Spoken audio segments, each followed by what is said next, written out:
Hello students, welcome back to my channel trigno physics. Lecture number 9 में हमने dimensions के use number 3 पर basis कुछ न्यूमेरिकल किए थे। आज हम लेक्चर नंबर 10 में भी यूज नंबर 3 पर बेसिस कुछ न्यूमेरिकल करेंगे। चलिए स्टार्ट करते हैं lecture number 10।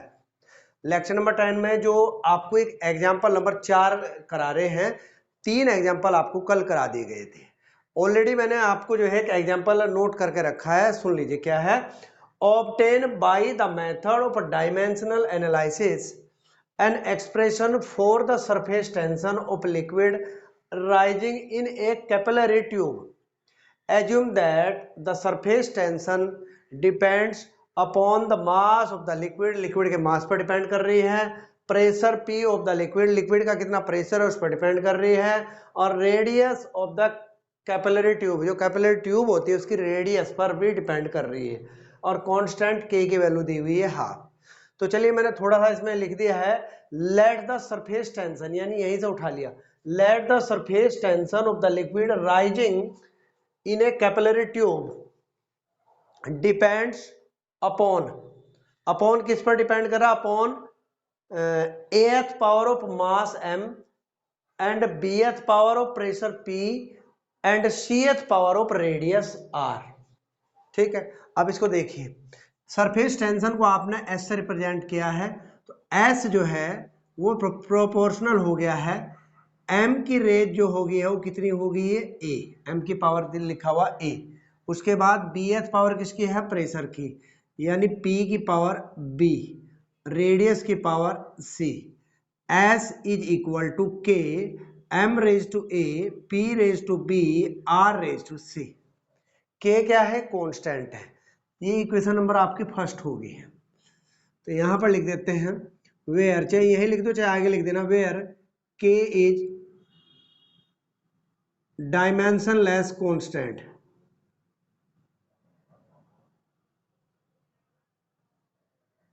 Dimensionless constant of proportionality.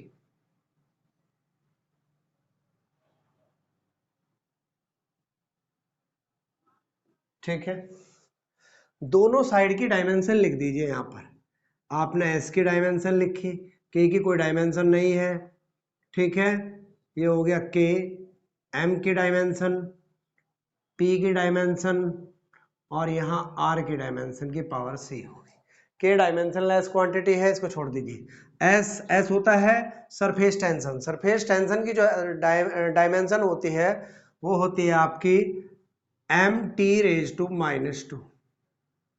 This is k की कोई डायमेंशन नहीं है, कैपिटल m की, स्मॉल m की डायमेंशन कैपिटल M, इसकी पावर a हो गई है। p pressure, pressure p equal to होता है F/A, उसके अकॉर्डिंग अगर आप सोल्व करें तो F हो गया है m/L/T-2, a की हो गई L², यानी सीधी आगे m/L-1T-2, ये होगी है प्रेशर की। रेडियस की क्या हुई, कैपिटल L। ठीक है, ये होगी इसकी पावर c।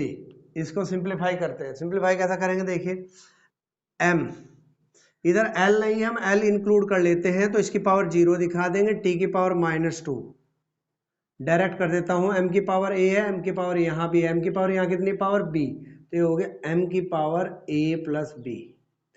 l की पावर कितनी है, यहाँ -b है, देखिए -b होगी, और यहाँ पर c है तो l की power -b plus c, t की पावर होगी -2b। ठीक है, अब आप जो है पावर्स को इक्वेट कर दीजिए, equating the powers, equating the powers, powers को आप इक्वेट कर दीजिए। तो इक्वेट करोगे तो a plus B equal to 1, sorry a plus B is equal to 1।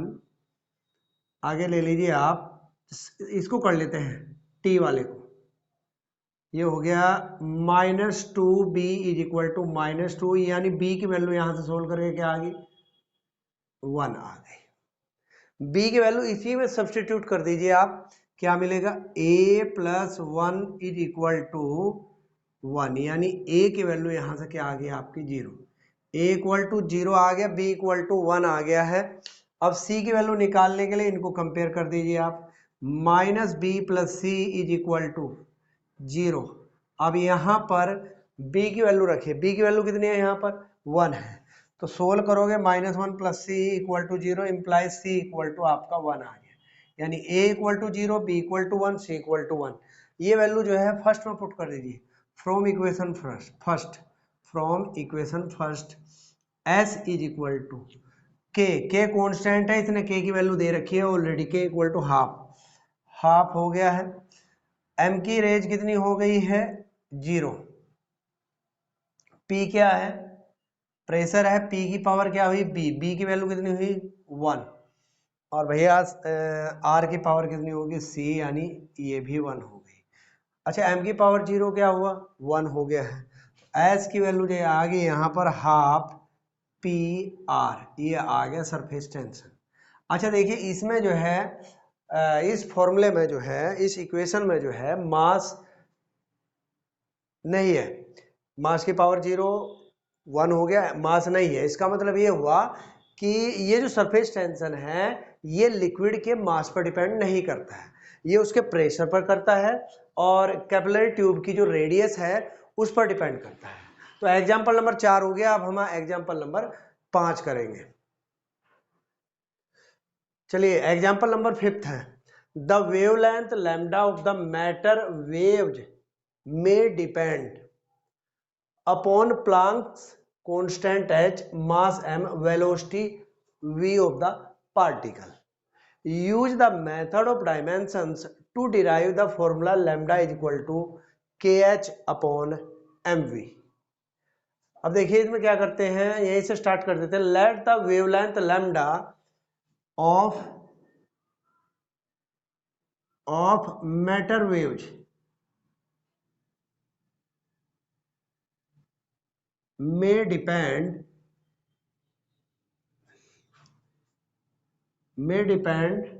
upon ath power of Planck's constant h, bth power of mass m and cth power of velocity v।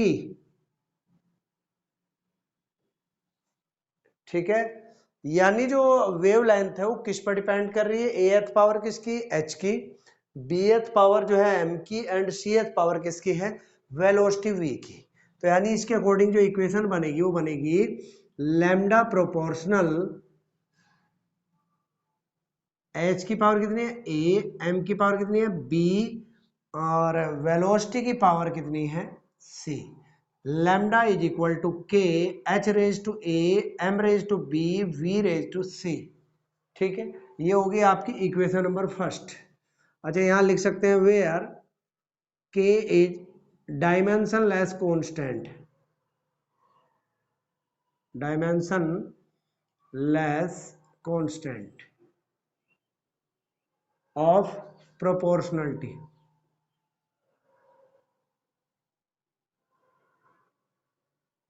ये ठीक है, अब इनमें dimension से लिख दीजिए आप। Lambda की डायमेंशन लिखनी है, इधर के की कोई डायमेंशन नहीं है, एच की डायमेंशन लिखनी है, यहाँ पर एम की डायमेंशन लिखनी है, वेलोसिटी वी की डायमेंशन लिखनी है। अब क्या डायमेंशन होती है, लैम्डा क्या होती है लेंथ होती है, वेव लेंथ होती है, तो यानी एल होगी इसकी डायमेंशन। एच क्या होता है, एच होता है प्लैंक कांस्टेंट, इसकी जो डायमेंशन होती है वो क्या होती है पीछे लिखवाई थी आपको, M L square T raise to -1, ये होती है प्लैंक कांस्टेंट की डायमेंशन। मास m की जो डायमेंशन है b होती है, और velocity v L T raise to -1, ये इसकी डायमेंशन होती है, इसकी पावर से। अब मैं जो हूँ इनकी पावर्स को सोल्व कर रहा हूँ।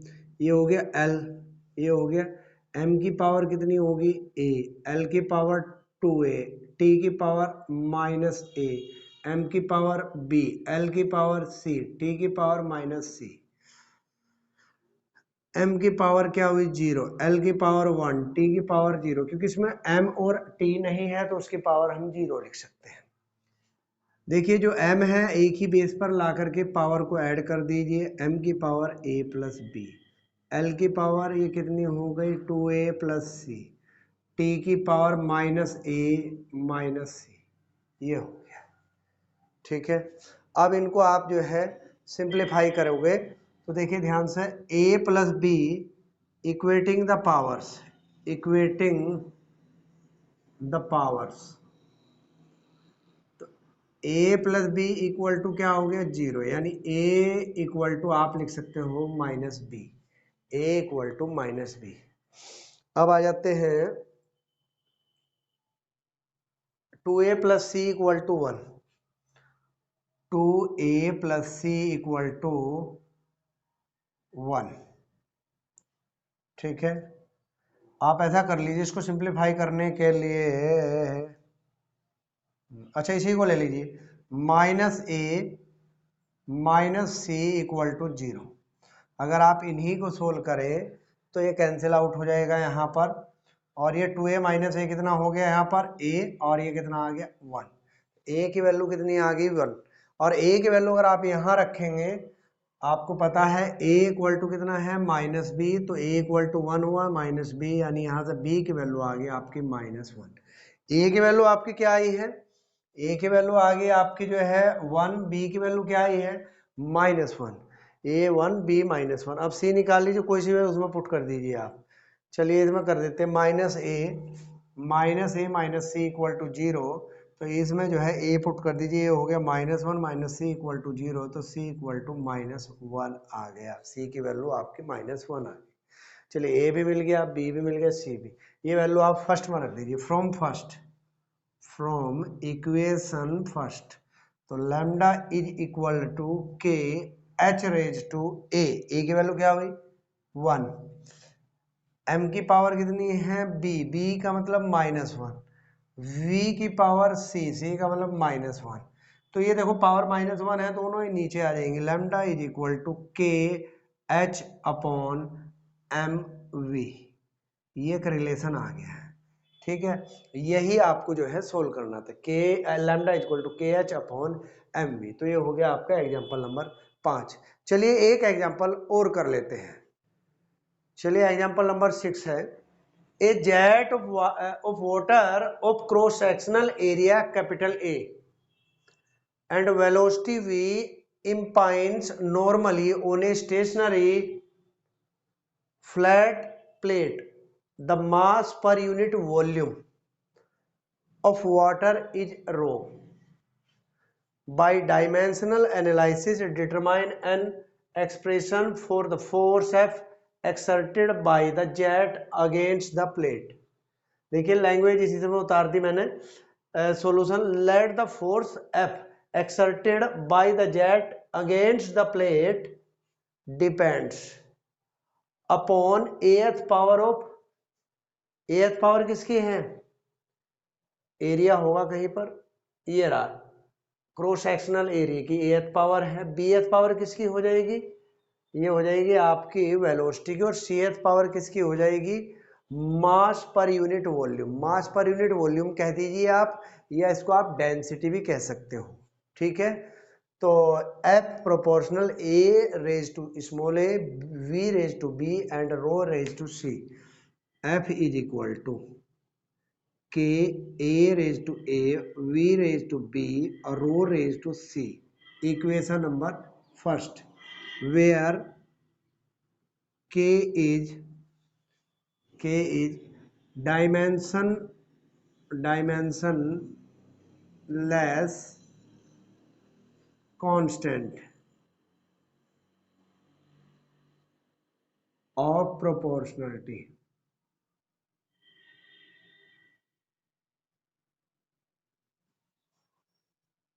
ठीक है,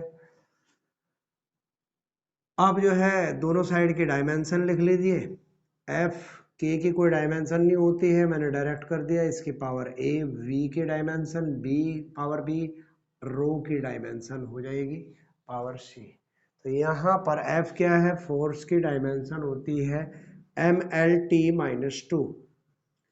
एरिया की होती है L square power A, V velocity L T -1 power B, rho की होगी है rho equal to M upon V, यानी ये बन जाएगा M L power -3 power C हो गई है। ठीक है, अब इसको सिंप्लीफाई करते हैं। देखिए m की पावर 1 हुई, l की पावर 1, t की पावर -2 में डायरेक्ट कर रहा हूँ यहाँ पर m की पावर कितनी बन रही है, c बन गई है, m को मैंने पहले लिख दिया। l की पावर 2a ये रही और b ये रही, l की पावर कितनी होगी 2a प्लस b -3c यहाँ पर होगी, और t की पावर मुझे एक ही दिखाई दे रही है यहाँ पर, वो भी माइनस की b। ठीक है, equating the powers, equating the powers, equating the powers, power equate करोगे तो c की वैल्यू क्या नजर आएगी, यहाँ पर m के m से कंपेयर करोगे c इक्वल टू मिला आपको 1, b इक्वल टू क्या मिला माइनस b इक्वल टू -2, यानी b इक्वल टू मिला आपको, b इक्वल टू क्या मिलता है 2, b की वैल्यू 2 आ गई है। ठीक है, अब c की वैल्यू निकालते हैं, 2a plus B -3c equal to, ये होगी पावर 1 के, वैल्यू रखो इसमें, 2a प्लस बी की वैल्यू कितनी है 2 -3c, 3 इक्वल टू 1। देखिए कितना बचेगा यहाँ पर, माइनस का 1 इधर चल जाएगा, 2 हो जाएगा, a की वैल्यू सीधी यहाँ पर मेरे हिसाब से 1 आ जाएगी। ठीक है, इसको सिंप्लीफाई करने के बाद यानी a 1 आ गया, b 2 आ गया और c आपका आ गया है 1। क्लियर है, ए बी सी की वैल्यू फर्स्ट में रख दीजिए, from first, from equation first, तो यहाँ पर रखोगे तो f इज इक्वल टू के, ए की पावर कितनी हुई 1, v की पावर कितनी हुई आपके 2, और भैया रो की पावर यानी डेंसिटी की पावर हो गई 1। तो फोर्स जो आ गया है आपका, ये आ गया F इज इक्वल टू के ए वी स्क्वायर रो, ये हो गया फोर्स। ठीक है, कोई दिक्कत है, कोई प्रॉब्लम, तो ये हो गया फोर्स। क्लियर है, चलिए ये आपके जो है मैंने आज 6 एग्जाम्पल करवा दिए, 3 कल के थे, 3 आज के थे। यूज नंबर 3 पर बेसिस मैंने आपको जो है 6 न्यूमेरिकल करा दिए हैं। तो आज की वीडियो में इतना ही। तो आपसे मैं उम्मीद करूँगा आप मेरे इस चैनल को जो है लाइक करिए, सब्सक्राइब करिए एंड सपोर्ट करिए। Thank you.